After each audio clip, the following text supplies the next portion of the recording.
hiji dongeng Siram Jang Japati keur silih tulungan jadi contoh pikeun urang.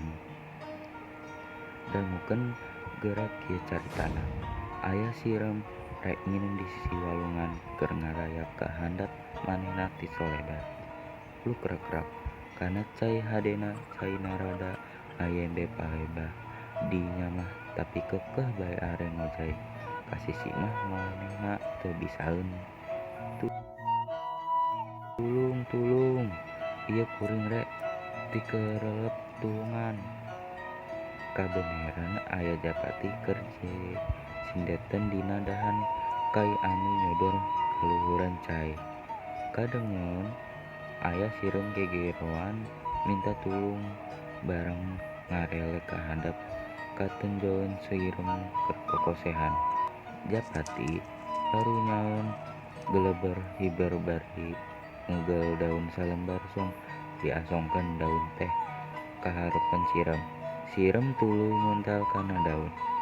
Daun kejati dibawa ka darat sok digolorkeun kana taneuh sireum pohara nganu. Dina hiji mangsa Japati teh sindetan da dina dahan kai nu nyodorkan walungan tea.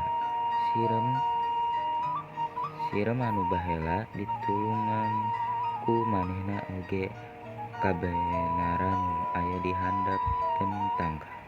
Harita ti kajauhan nya paninggaran nyamperkeun lempengna teh keketeyepan teu talangke deui. Buru-buru sireum nyamperkeun, "Hei Japati, buru-buru geura hiber teu aya paninggaran nu keur ngintip."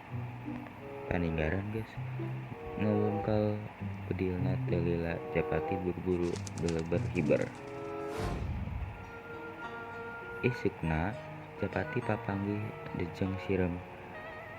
"Nuhun pisan sakadang sireum kuring geus ditulungan ku anjeun lepas ti balai.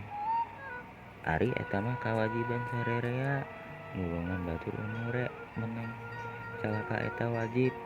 Komo ieu mah kuring ayeuna hirup keneh teh lantaran geus ditulungan ku anjeun."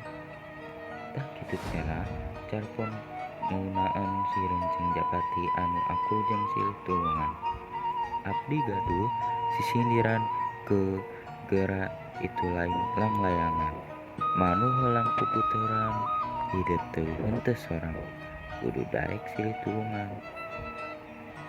Pesan moral anu tiasa dicandek tina cerpon ieu teh nyaeta, nulungan batur anu rek menang cilaka teh eta wajib emang kawajiban urang sarerea. Kudu kitu sabab urang hirup di dunya teh henteu sorangan urang kudu daek silih tulungan ka batur.